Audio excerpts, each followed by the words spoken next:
In the quiet town of Wilmington, North Carolina, where summer afternoons stretched like lazy cats in the sun, a small brick building stood as a beacon of hope and imagination for generations of children.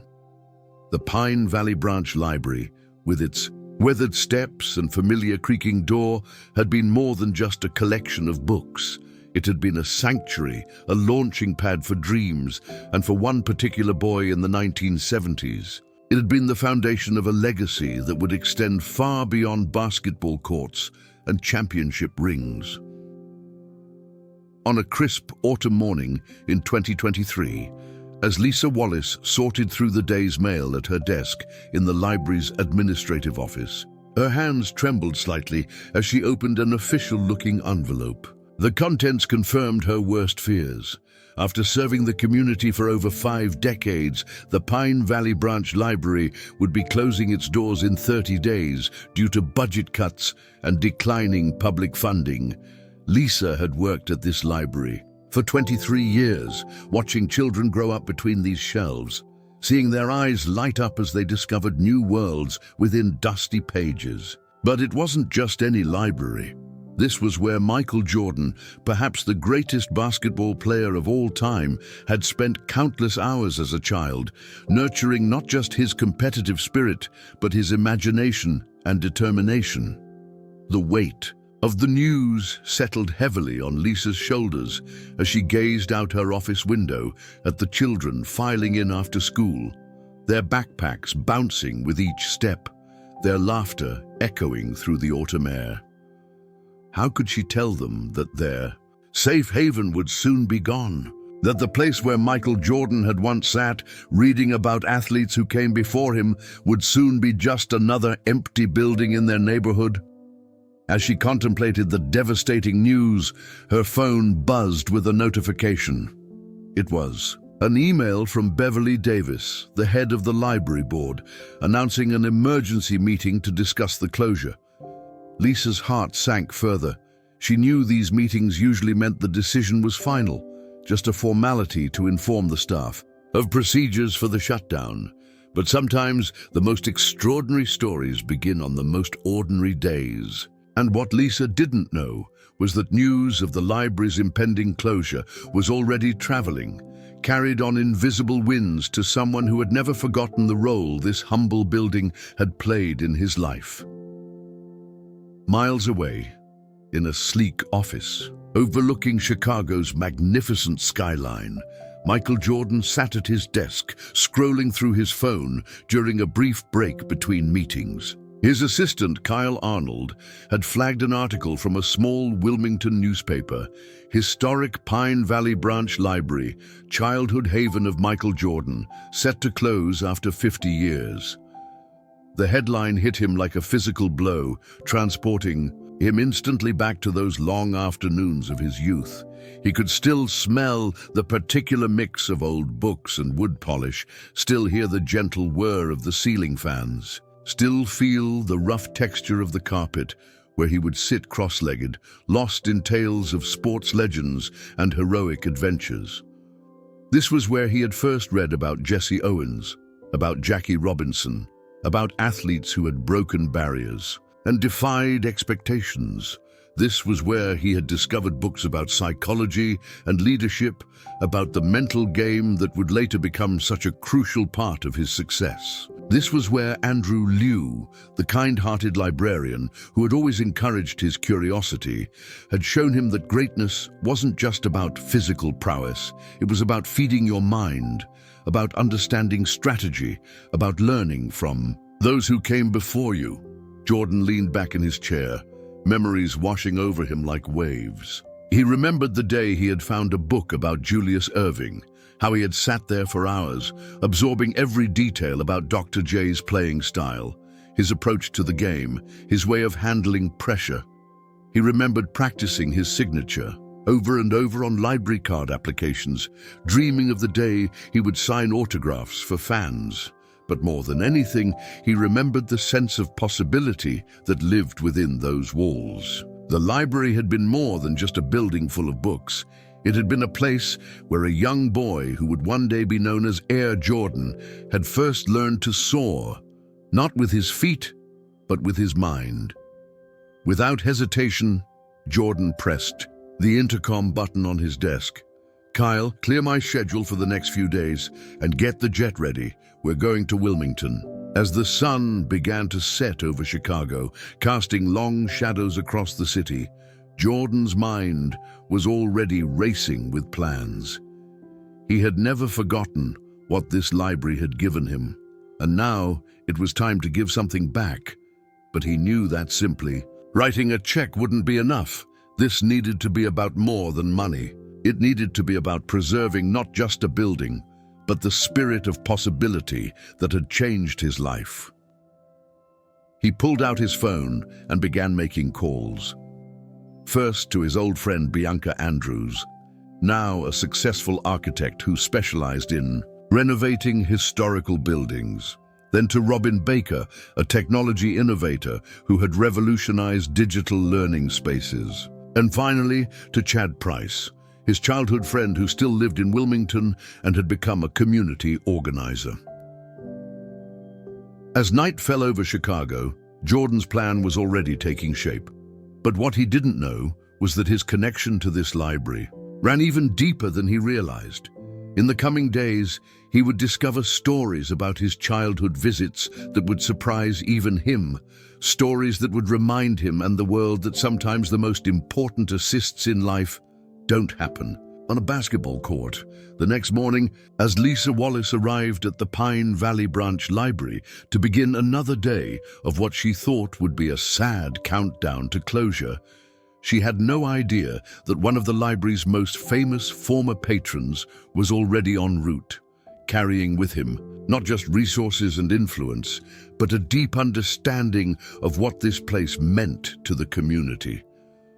The story that was about to unfold would remind everyone that while books can change lives, it's the places where we discover them, and the people who help us find them, that often make the most lasting impact.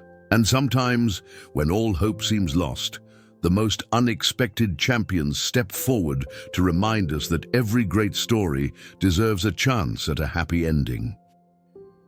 As Jordan's private jet cut through the morning clouds, heading southeast toward Wilmington, he pulled out his iPad and began reviewing old photographs of the library, his mind already racing with possibilities for its future. But first, he needed to understand exactly what had led to this crisis, and more importantly, what it would take not just to save the library, but to transform it into something that would serve generations to come. What he didn't know was that his overnight decision to save this library would spark a chain of events that would do more than just preserve a building. It would reunite old friends, uncover forgotten stories, and remind an entire community of the power of coming together for something bigger than themselves. The jet banked gently to the right, and through the window, Jordan could see the coastline of North Carolina beginning to emerge from the morning haze. Somewhere down there was the library that had helped shape his future, and now it was time for him to help shape its future. But first, he would need to understand exactly what he was up against, and more importantly, who he would need to bring together to make this mission a success. The morning sun had barely touched the tops of the pine trees when Jordan's jet touched down at Wilmington International Airport. As he stepped onto the tarmac, the familiar coastal air brought back a flood of memories. But there was no time for nostalgia. He had work to do. Waiting for him at the private terminal was Lacey Orozco, the city's director of public services, who had received an urgent call just hours earlier about the NBA legend's imminent arrival. She hadn't believed it at first. After all, who would expect Michael Jordan to drop everything and fly across the country for a small neighborhood library? "Mr. Jordan," she began, extending her hand, "I can't tell you how surprised and grateful we are that you're here." Jordan's handshake was firm, his expression determined. "This isn't just about a building, Ms. Orozco. This is about making sure the next generation has the same opportunities I had." As they drove through the familiar streets of Wilmington, Jordan noticed how much had changed and how much hadn't. New shopping centers and office buildings dotted the landscape, but the soul of the community remained intact. When they turned onto Pine Valley Drive, his heart tightened at the sight of the library's brick facade, somehow smaller than he remembered, but no less significant. Inside, Lisa Wallace was helping a young boy find books about space exploration when she heard the front door open. She looked up and froze. There, in the entrance of her small library, stood Michael Jordan, accompanied by Lacey Orozco and several other people she didn't recognize. The boy, oblivious to the significance of the moment, continued chattering about Mars colonies. Jordan smiled, remembering his own childhood enthusiasm, and approached them quietly, not wanting to interrupt the young researcher's quest for knowledge. Lisa found her voice first. "Mr. Jordan, we had no idea you were coming. Please call me Michael," he said warmly.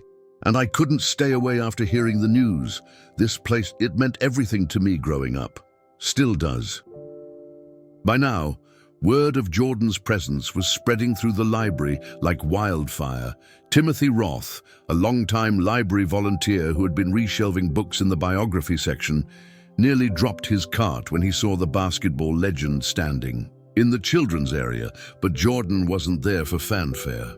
He had already assembled a team of experts who were now spreading out through the building, assessing everything from structural integrity to technological infrastructure.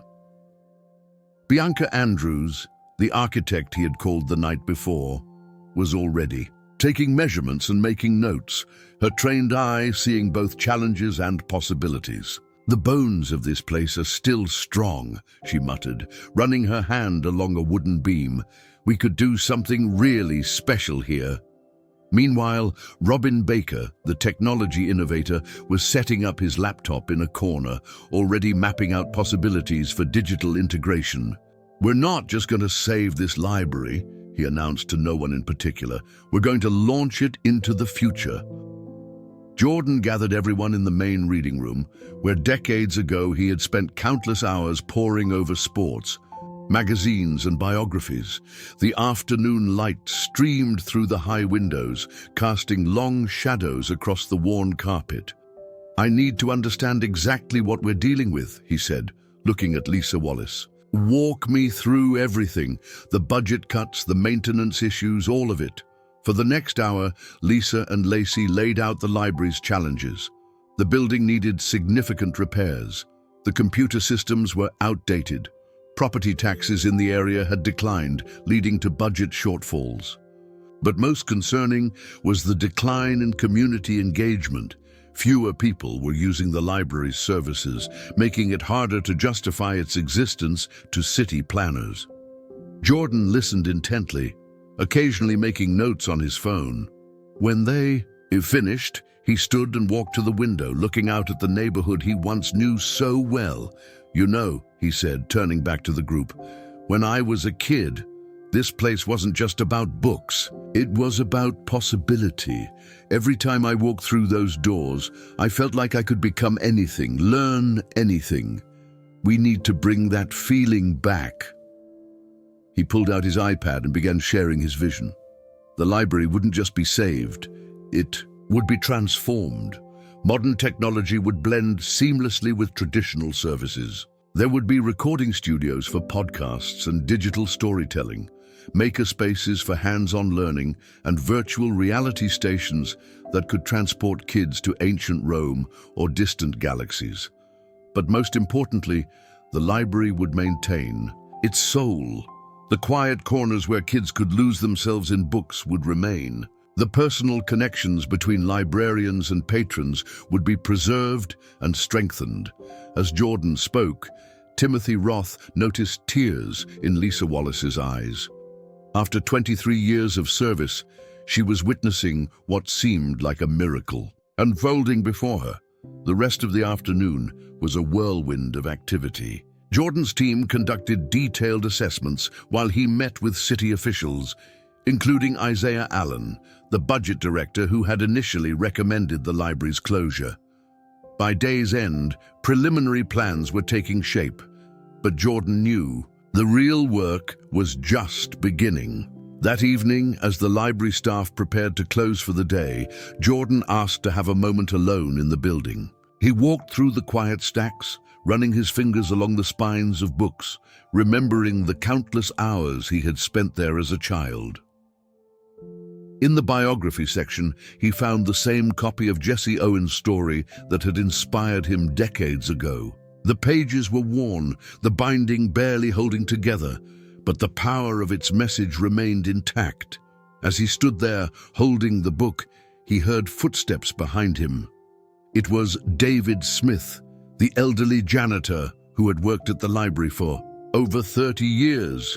"You know," David said softly, "I remember you sitting right there, reading that very book. You would stay until closing time, so focused you barely noticed when I was sweeping around you."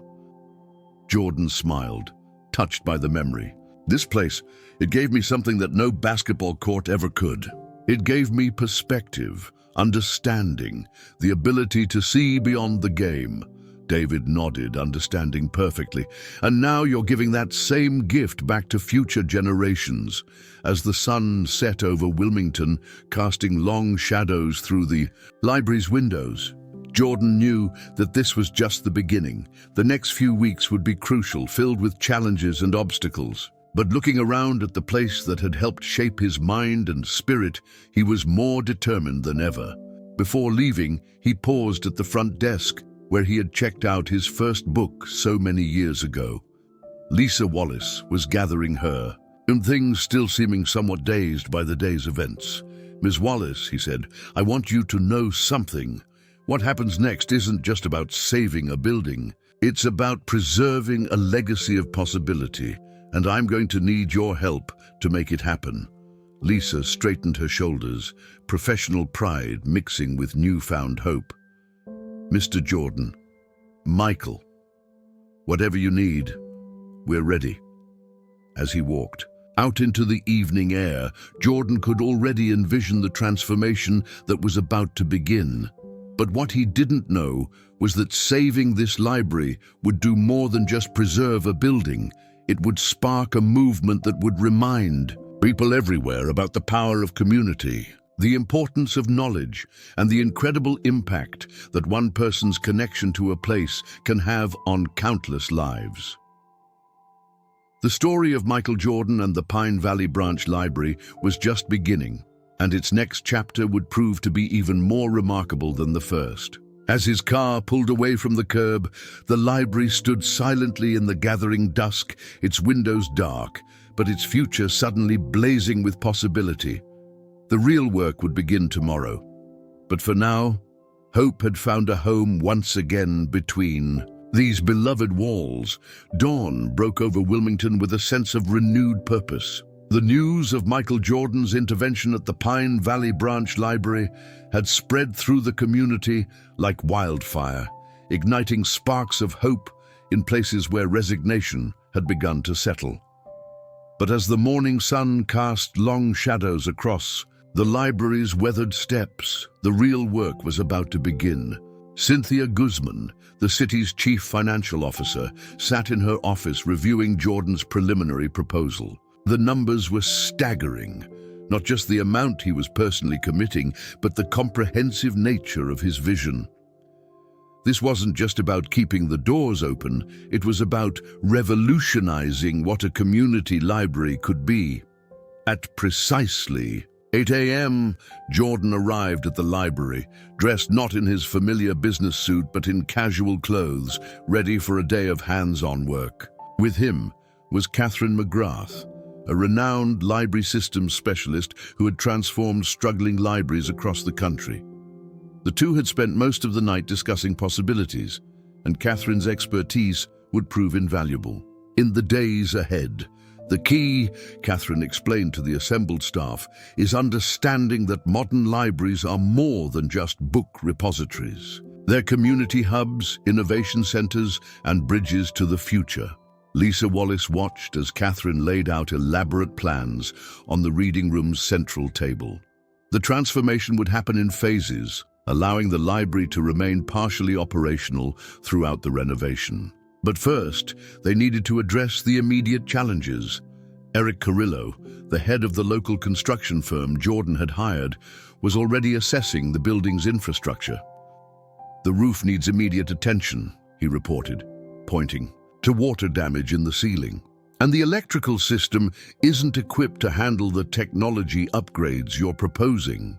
Jordan nodded, taking in the information. He had anticipated these challenges, but hearing them laid out so explicitly brought home the magnitude of what they were undertaking. Still, he remained undaunted. "Whatever it takes," he said firmly. "This place gave me my foundation. Now, it's time to give it a new one." As the morning progressed, the library became a hub of activity.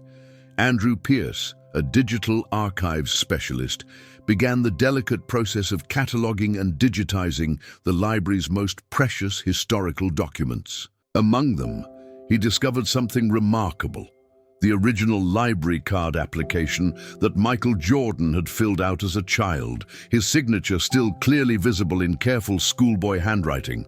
"Look at this," Andrew called out carefully, holding up the yellowed card. Jordan walked over, a smile spreading across his face as he recognized his own childish scrawl. "I must have spent 10 minutes making sure that signature was perfect," he recalled. "I wanted it to look good when I became famous." The discovery of the card sparked an idea. Beverly Davis, who had arrived to assist with the planning, suggested creating a special exhibition about the library's role in the community over the years. "It's not just your story, Michael," she explained. "This place has touched thousands of lives. We should tell those stories too," Jordan agreed enthusiastically. The exhibition would become a central feature of the renovated library, celebrating not just his connection to the place, but the countless other success stories that had begun between these walls. By midday, the library had transformed into a command center of sorts. John McCarthy, a technology integration specialist, was mapping out locations for new computer stations and digital learning pods. "We'll create spaces that blend traditional reading areas with high-tech learning zones," he explained. "Kids can move seamlessly between physical books and digital resources." But amidst all the planning and excitement, challenges began to emerge. Angel Ramirez, the city's zoning commissioner, arrived with concerning news. The proposed renovations would require special permits, and there was opposition from some members of the city council who worried about the project's impact on the neighborhood. Jordan listened carefully to Angel's concerns, then pulled out his phone. "Get me Chad Lamb," he told his assistant. Chad, a community relations expert who had worked with Jordan on previous projects, would be crucial in navigating the local political landscape and ensuring the community's voices were heard. As the afternoon wore on, Lisa Wallace noticed something remarkable. Despite the whirlwind of activity and the presence of so many experts and specialists, Jordan made sure to acknowledge every child who came into the library. He took moments between meetings to chat with young readers, asking about their favorite books and sharing stories about his own time spent in these very rooms. One such interaction particularly stood out. A young girl named Diana had come in with her grandmother to return some books. When she recognized Jordan, her eyes went wide, but not for the reason everyone expected. "You're the man from the picture," she exclaimed, pointing to an old photograph on the wall, showing a young Michael Jordan receiving a reading award. Jordan walked over to the photograph, one he had forgotten existed. "That was the first award I ever won," he told Diana. "Not for basketball, for reading the most books in the summer reading program." The moment crystallized something important for everyone present. This wasn't just about saving a building or modernizing a library. It was about preserving a place where dreams take root, where futures begin to take shape in quiet moments between pages. As the day drew to a close, Jordan gathered the team for a final briefing. The challenges ahead were significant, but so was their collective determination. Catherine McGrath presented a detailed timeline for the renovation, while Eric Carrillo outlined the construction schedule. The work would need to be done in phases to minimize disruption to library services. "We're not just building for today," Jordan reminded them. "We're building for the next generation and the one after that. Every detail matters." Before leaving, Jordan took one more walk through the quiet stacks. The library would soon look very different, but its heart, its essential purpose, would remain the same. In the children's section, he paused to straighten a book that had been left askew on a shelf. It was a biography of Jesse Owens, the same one he had read countless times as a boy. Lisa Wallace, who had been watching from nearby, stepped forward. "You know, when I first started working here, the older librarians used to tell stories about you, how you would spend hours in that corner reading about athletes and leaders who changed the world. They said you were different from other kids. You weren't just reading the words, you were absorbing the lessons." Jordan nodded, memories flooding back. "This place taught me that before you can become something, you have to be able to envision it. Every great achievement starts with understanding what's possible." As the sun began to set, casting long shadows through the high windows, the library stood on the cusp of its own transformation. The next few weeks would bring challenges, setbacks, and unexpected obstacles.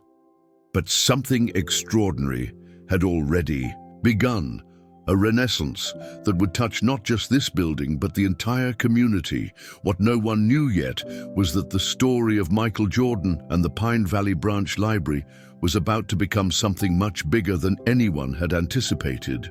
As news of the project spread, it would spark a nationwide conversation about the role of libraries in modern communities and inspire others to take action in their own neighborhoods. But for now, as the day's last light filtered through the dusty windows, the library held its secrets close, waiting for tomorrow to reveal the next chapter in its remarkable story. The building had once helped shape a young Michael Jordan's future. Now he was here to ensure it could do the same for generations to come. The second day of the library transformation project began with an unexpected discovery. As Eric Horn, the lead architect's assistant, was examining the building's original blueprints, he found something fascinating hidden within the rolled-up papers, a handwritten letter from 1968 detailing the library's original mission statement. "Listen to this," Eric called out to the team gathering for their morning meeting. "The Pine Valley Branch Library shall serve not merely as a repository of books, but as a lighthouse of learning, guiding future generations toward knowledge and understanding." The words, though written over half a century ago, perfectly aligned with Jordan's vision for the library's future.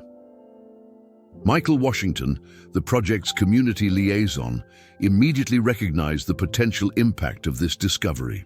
"This isn't just renovation anymore," he said, looking at Jordan. "We're fulfilling a promise made to this community decades ago." The morning's work began in earnest as Paul Hansen, the technology infrastructure specialist, started mapping out the building's new digital backbone. His team would need to thread modern connectivity through the historic structure without compromising its architectural integrity, a challenge that would require both innovation and delicacy. "We're looking at creating what I call invisible technology," Paul explained to Jordan and Lisa Wallace. "Everything will be state-of-the-art, but it won't feel intrusive. We want kids to walk in and still feel the warmth and history of this place." Outside, a small crowd had gathered. Word of Jordan's involvement had spread, and local media were arriving to cover the story. Deborah Kelly, a veteran reporter from the Wilmington Star-News, approached the library steps just as Jordan was reviewing plans with the construction team. "Mr. Jordan," she called out. "Your connection to this library is well known. But why take on such an extensive renovation project? Why not simply provide funding?" Jordan paused, considering the question carefully. "Because this isn't about money," he replied. "It's about understanding what a library means to a community. When I was a kid, this place didn't just give me books. It gave me a foundation for everything I would become. Every child deserves that same opportunity." Inside, Jeffrey Owens, the project's education consultant, was working with Lisa to develop new programs that would bridge traditional library services with modern learning needs. "We're thinking about coding classes, digital storytelling workshops, and virtual reality educational experiences," Jeffrey explained. "But we're also maintaining strong connections to traditional reading and research skills." The morning's progress was interrupted when Mary Reed, the city's historical preservation officer, arrived with concerns. Some of the proposed changes might affect the building's historical status. Jordan called an immediate meeting with Mary and the architectural team. "We need to find a way to honor both the past and the future," Jordan insisted. "This building's history is part of what makes it special. We're not erasing that. We're building on it." As they worked through the preservation challenges, Robin Baker made an exciting discovery in the library's basement. Hidden behind decades of stored furniture were original wood panels with intricate carvings, architectural features that had been covered up during a 1980s renovation. "These are gorgeous," Bianca Andrews exclaimed, running her hands over the detailed woodwork. "We can incorporate these into the new design, create a perfect blend of old and new." The discovery sparked a new direction in the renovation plans. Instead of completely modernizing the space, they would work to uncover and restore original features while carefully integrating new technology. It would be a more challenging approach, but one that would better serve the library's spirit. By afternoon, Jack Fisher, the project's financial manager, had set up a temporary office in what used to be the library's reference section. He was working to create a sustainable financial model that would ensure the library's long-term survival beyond the initial renovation. "We're not just creating a beautiful space," Jack explained to Jordan. "We're building a foundation for financial sustainability. The new technology centers can generate revenue through specialized programs while keeping core library services free and accessible to everyone." The day's work was briefly interrupted when Isaiah Allen discovered a leak in the roof, a reminder of the urgent repairs needed. But even this setback led to an opportunity. The construction team found that the original skylights had been covered over years ago.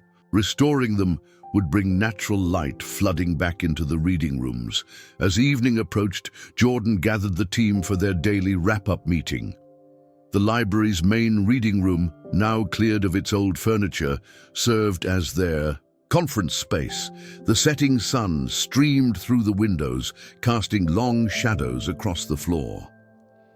"Today showed us something important," Jordan began. "Every challenge we face is actually an opportunity to make this place even better than we originally planned. This isn't just about preserving a building. It's about enhancing its soul." Lisa Wallace, who had been quietly observing the day's activities, stepped forward with an idea. "What if we created a time capsule?" she suggested. "We could gather items that tell the story of this renovation, along with memories from community members about what this library has meant to them over the years." The suggestions sparked enthusiasm among the team. They would invite current and former patrons to contribute their library memories, creating a bridge between the building's past and its future. As the meeting concluded, Jordan noticed a young boy peering through the library's front window, pressing his hands against the glass to see what was happening inside. The sight reminded him of his own childhood curiosity, of the countless times he had looked forward to visiting this place. Jordan walked to the door and invited the boy in. His name was Timothy Snow, and he had been coming to the library every day after school while his mother worked. The construction had left him worried about where he would go now. "Don't worry," Jordan assured him. "We're not taking your library away. We're making it better. And while we're working on it, we're setting up a temporary reading room in the community center across the street. Promise me you'll keep coming."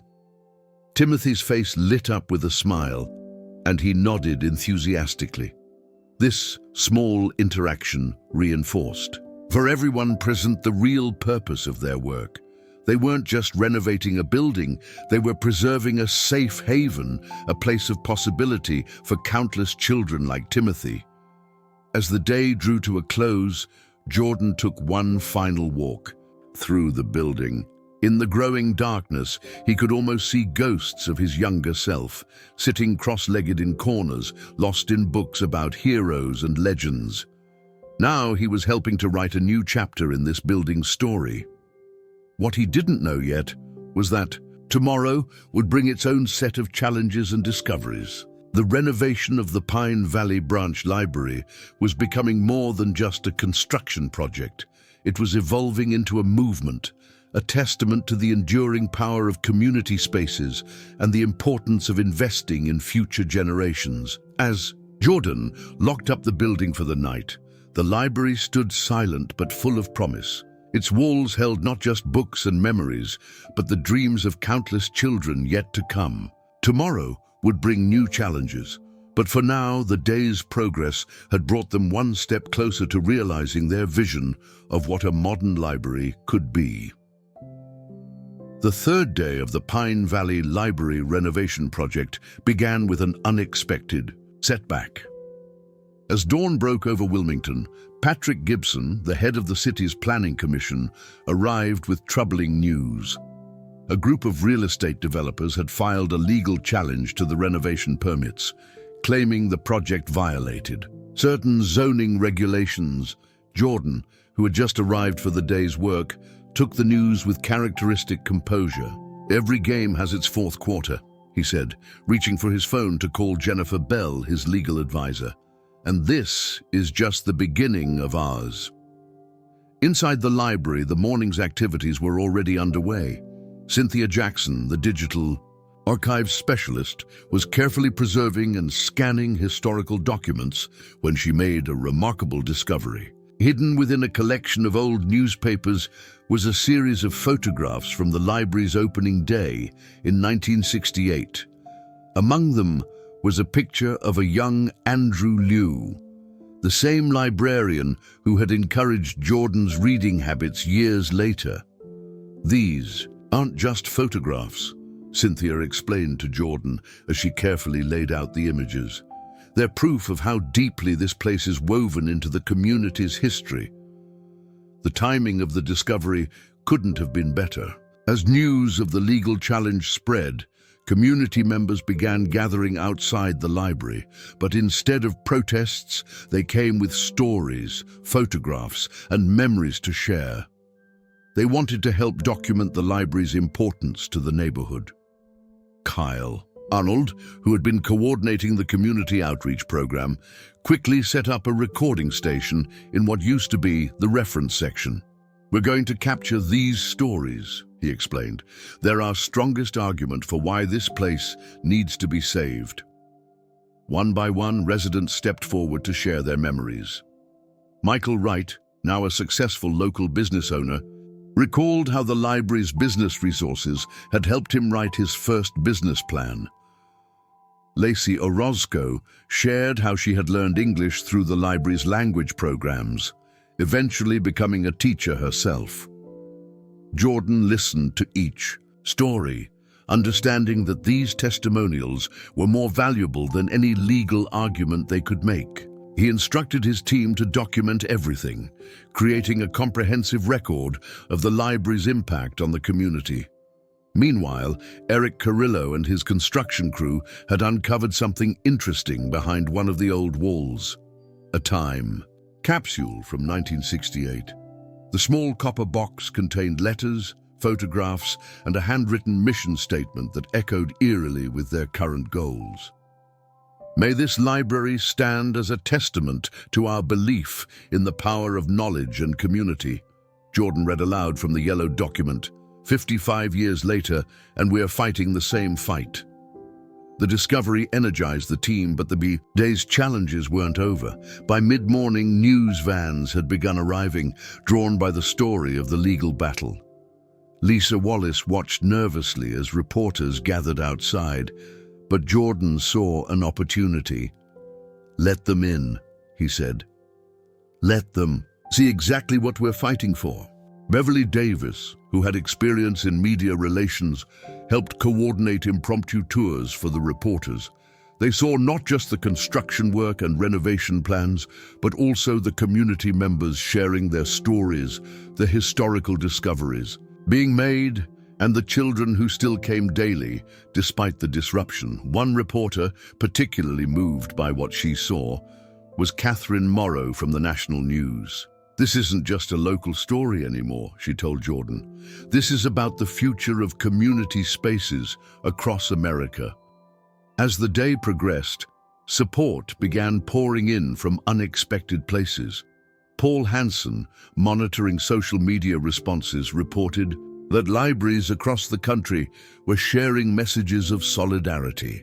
The hashtag Save Pine Valley Library was trending nationally.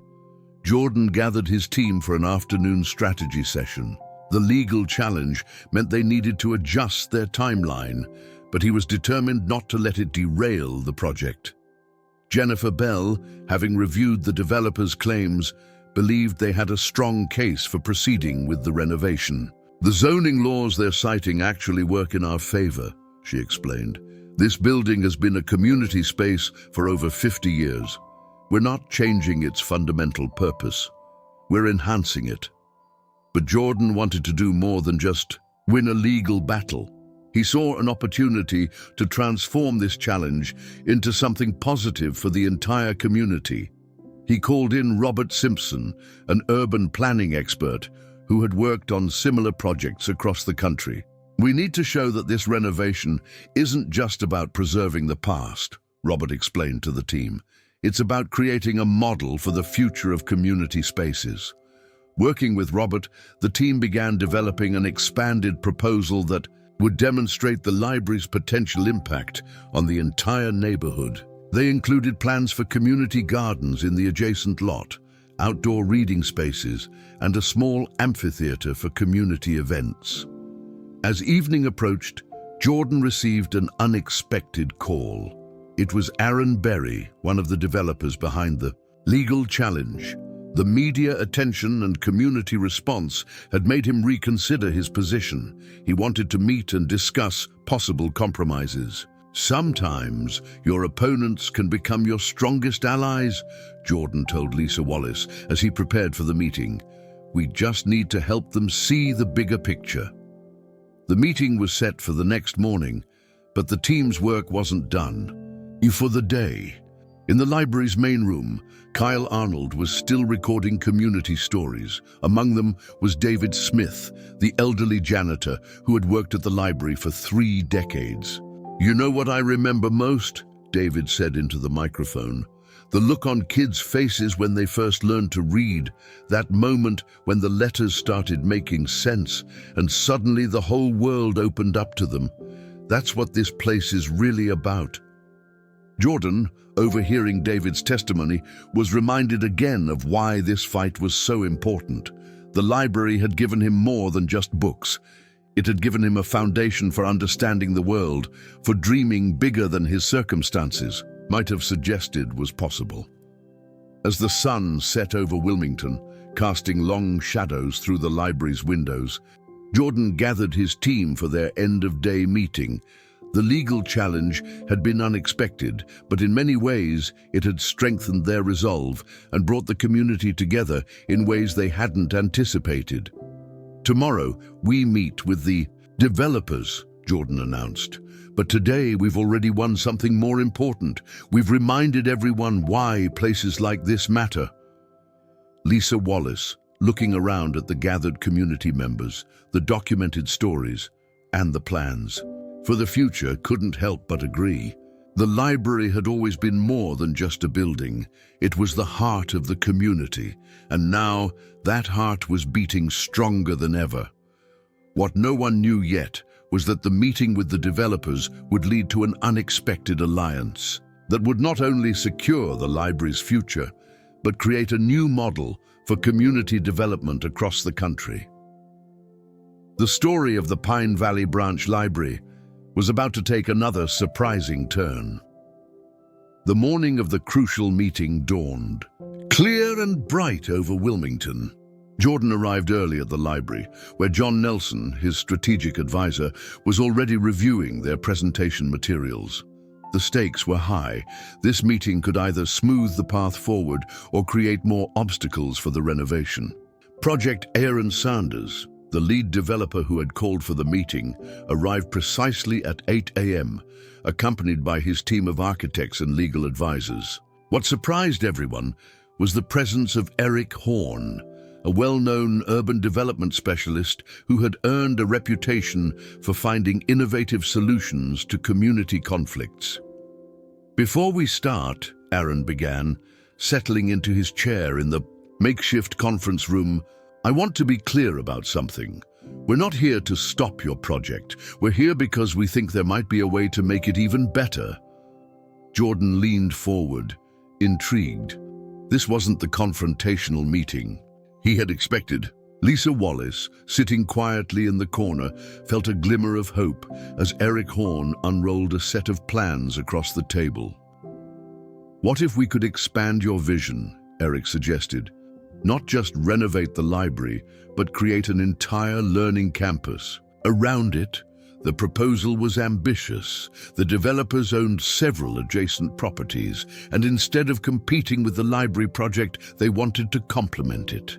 Their plan included affordable housing for teachers and library staff, small business incubator spaces, and a technology center that would work in partnership with the library's educational programs."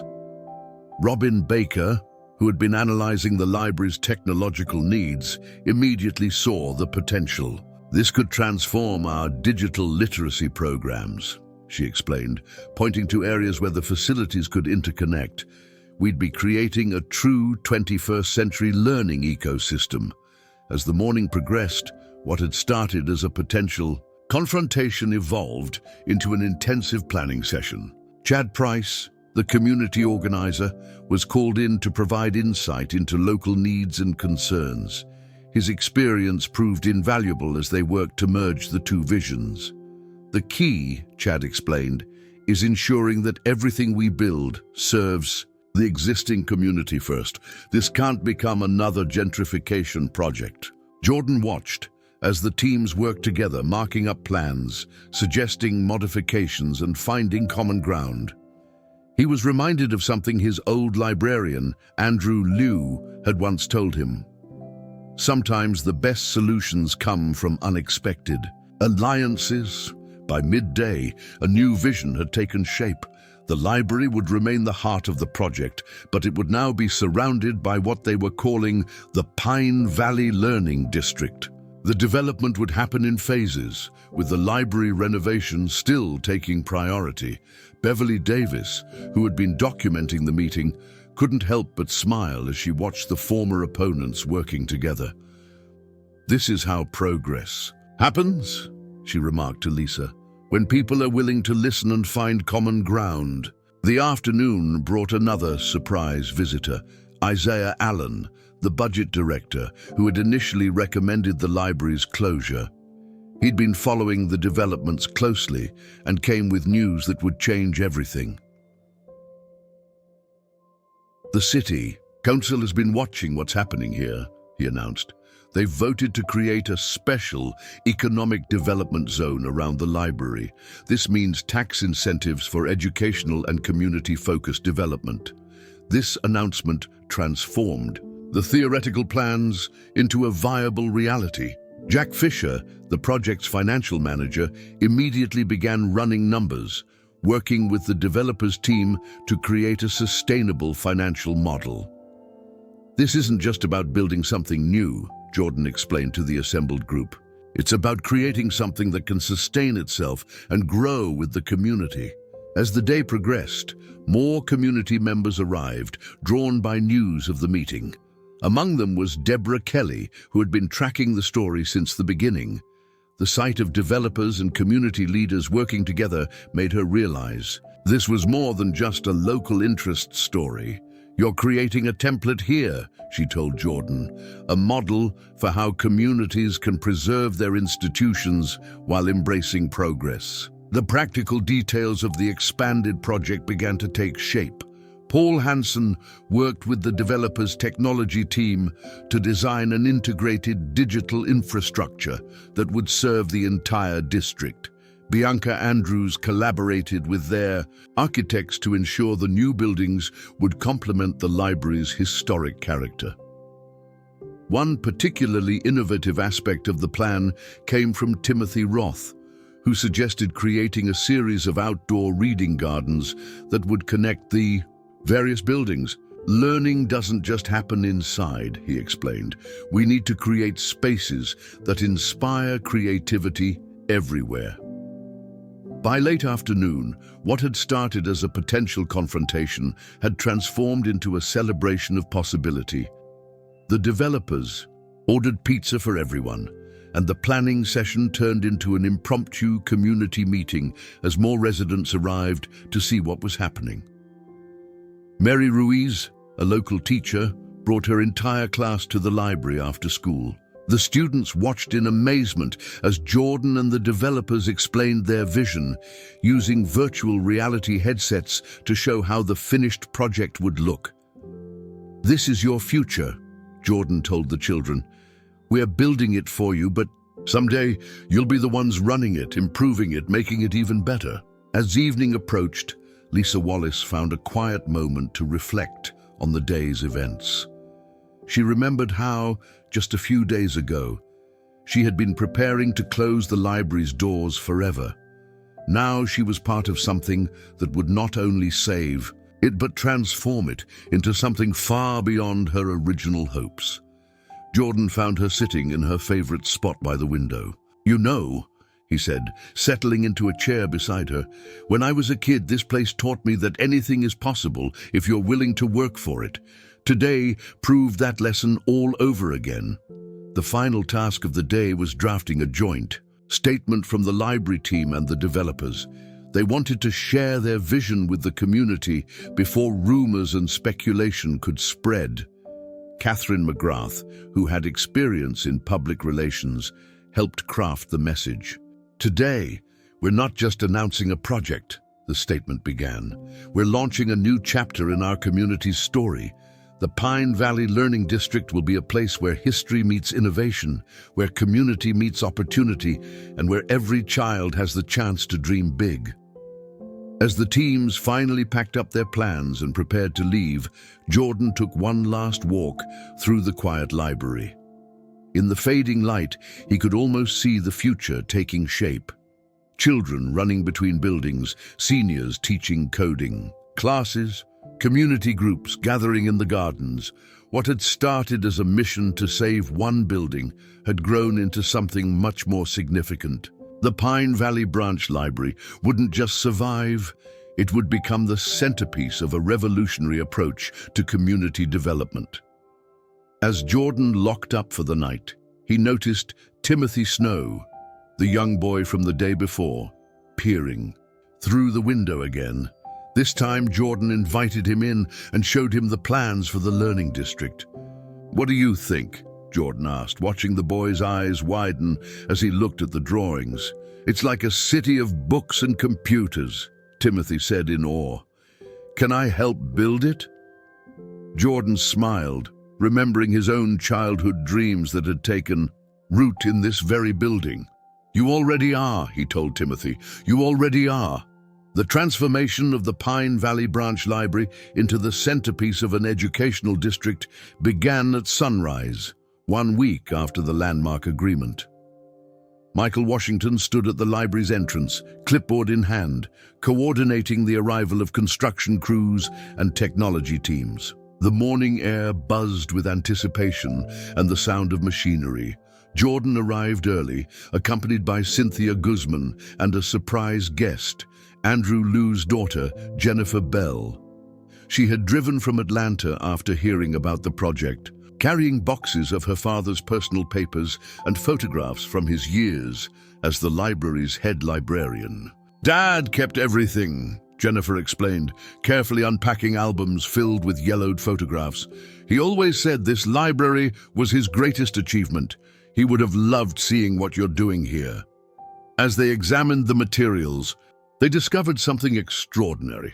Andrew Liu had maintained detailed journals about his time at the library, including numerous entries about young Michael Jordan's reading habits and interests. Today, the Jordan boy asked for books about business strategy. Jordan read aloud from one entry, his voice thick with emotion. He says he wants to understand how successful people think. There's something special about this one. He doesn't just read, he studies. Lisa Wallace, who had been organizing the temporary library space in the community center, joined them to examine the journals. "These aren't just historical documents," she realized. "They're a blueprint for how libraries can shape young minds." The morning's nostalgia was interrupted by the arrival of Eric Carrillo's construction team. They had discovered structural issues that would require immediate attention. The foundation beneath the library's west wing showed signs of water damage that hadn't been visible during initial inspections.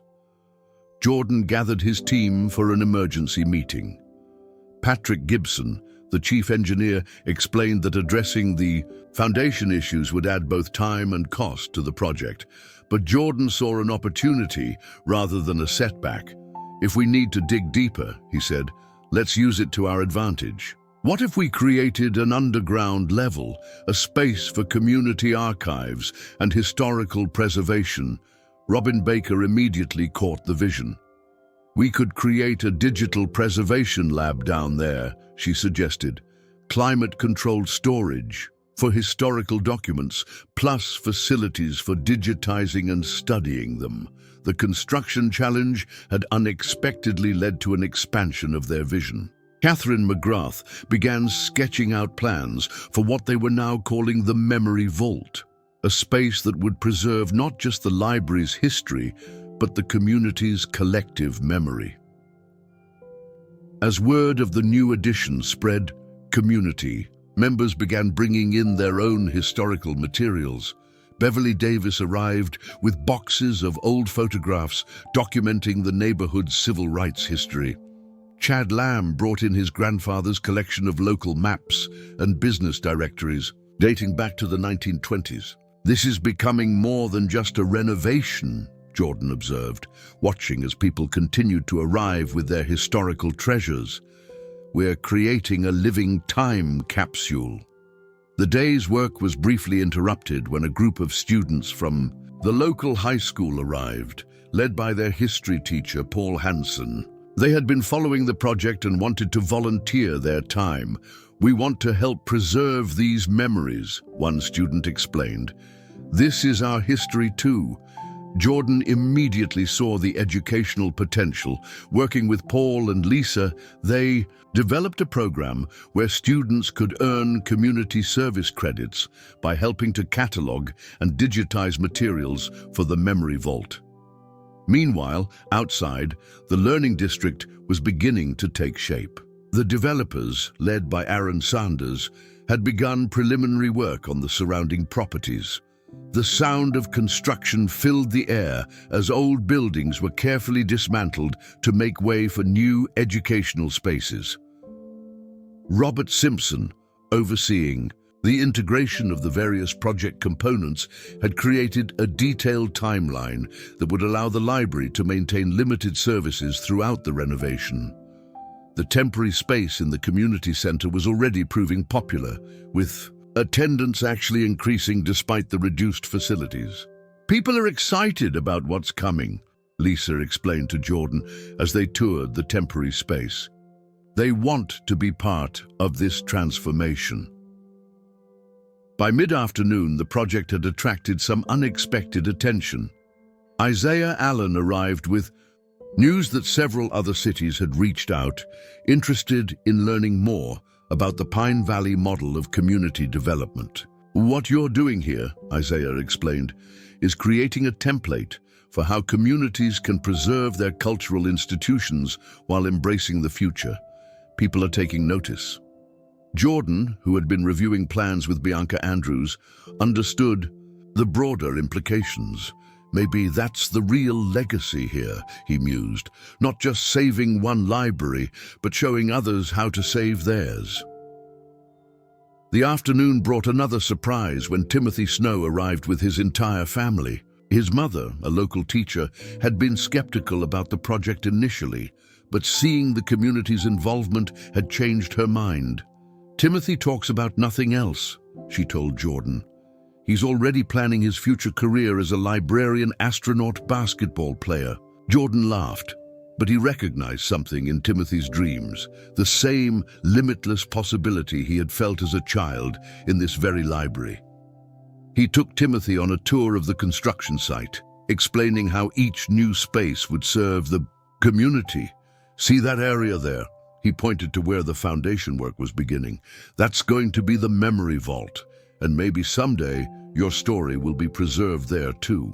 As the day progressed, the team faced another challenge when they discovered that some of the historical materials being donated would require special preservation techniques.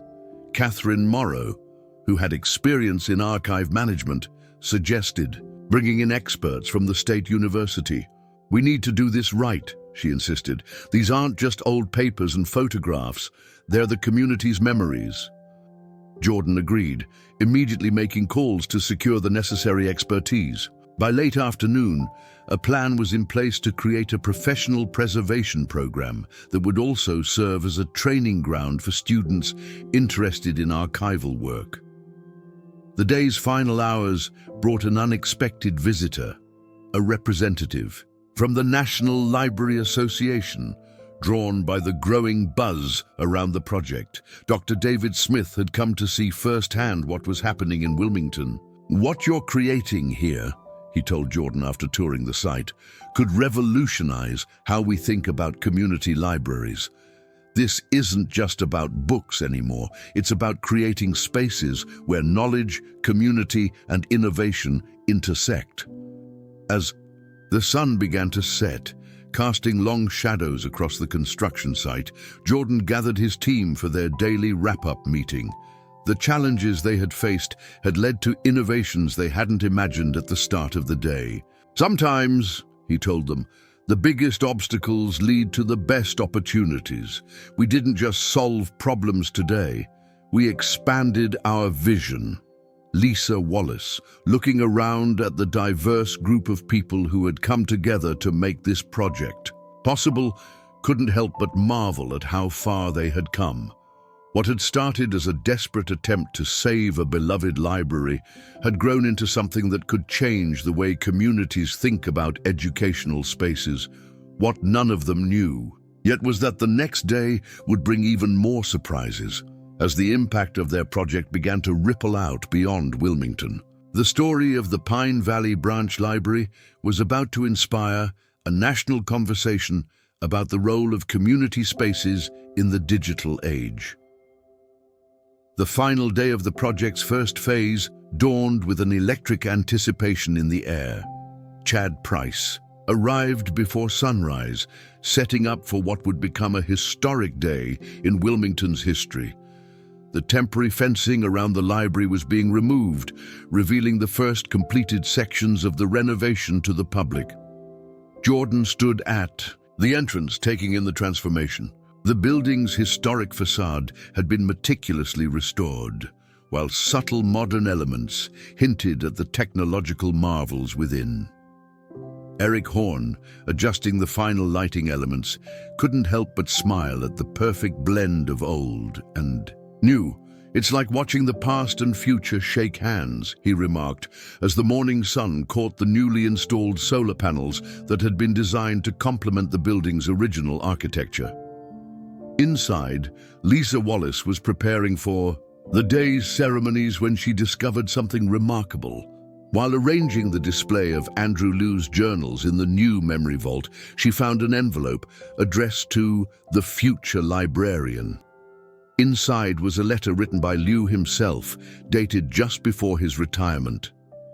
To whoever reads this, Lisa. Read aloud to Jordan, her voice trembling.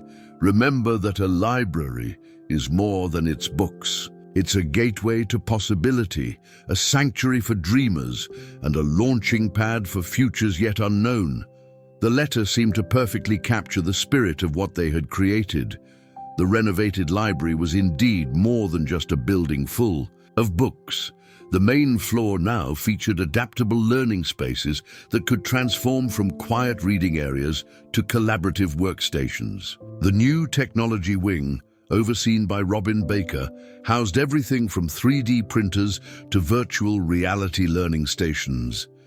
John McCarthy, leading the final systems check, reported that the building's new digital infrastructure was performing even better than expected. "We're not just future-proof," he explained. "We're future-ready." The morning's preparations were briefly interrupted when Timothy Snow arrived with his entire class. Their teacher, Catherine Morrow, had arranged for them to be the first student group to tour the new facility. Jordan took particular pleasure in showing them the children's section, which now included an interactive learning wall that responded to touch and voice commands. "This is where imagination meets innovation," Jordan told the wide-eyed students.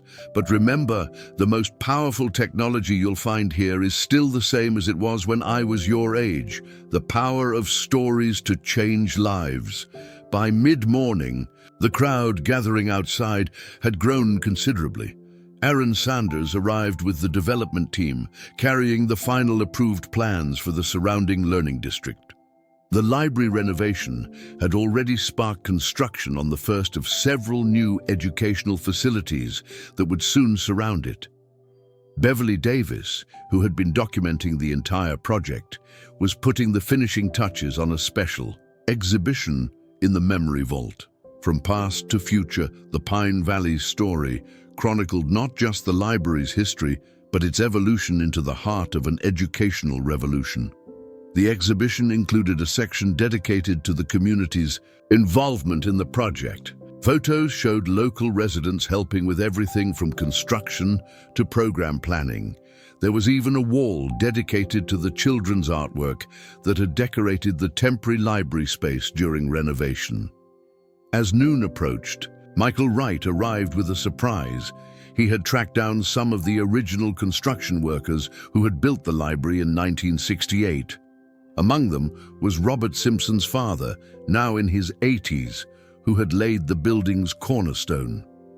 "Back. Then we thought we were just building a library," the elder Simpson told Jordan.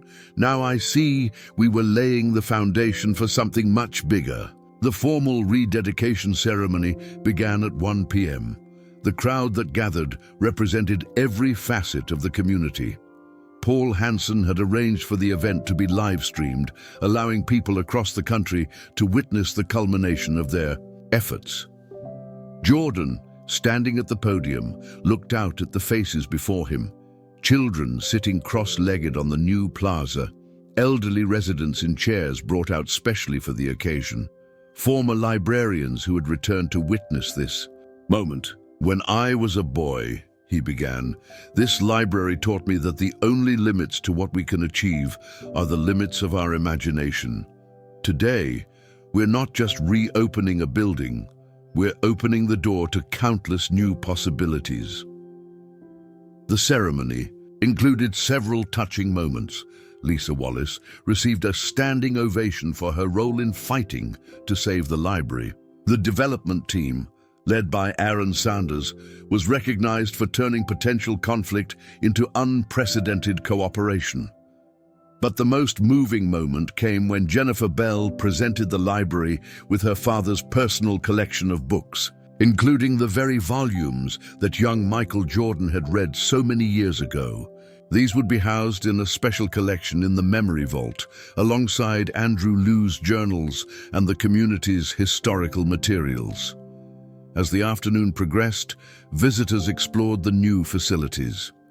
The Memory Vault, with its climate-controlled archives and digital preservation lab, drew particular attention. Eric Carrillo explained how the challenge of fixing the foundation had led to this innovative space that would preserve the community's history for generations to come. In the technology wing, Robin Baker demonstrated the new learning systems. To an enthusiastic crowd, children took turns using virtual reality headsets to explore ancient civilizations, while seniors learned to use the new digital creation tools. The day's events included the announcement of several new initiatives. Isaiah Allen revealed that the city had created a special fund to support similar projects in other neighborhoods. Catherine McGrath announced a partnership with the State University to create internship programs in library science and digital preservation. As evening approached, Jordan found himself back in the children's section, watching as young readers explored their new space. Timothy Snow was there, showing other children how to use the interactive learning wall. "Mr. Jordan," Timothy called out, "did you know we can talk to kids in other libraries now? We're going to have a book club with children in Chicago." The sight of Timothy's enthusiasm reminded Jordan of his own childhood excitement about learning. The library had evolved, but its essential mission remained the same: to open doors to new possibilities. The day's final event was the sealing of a new time capsule.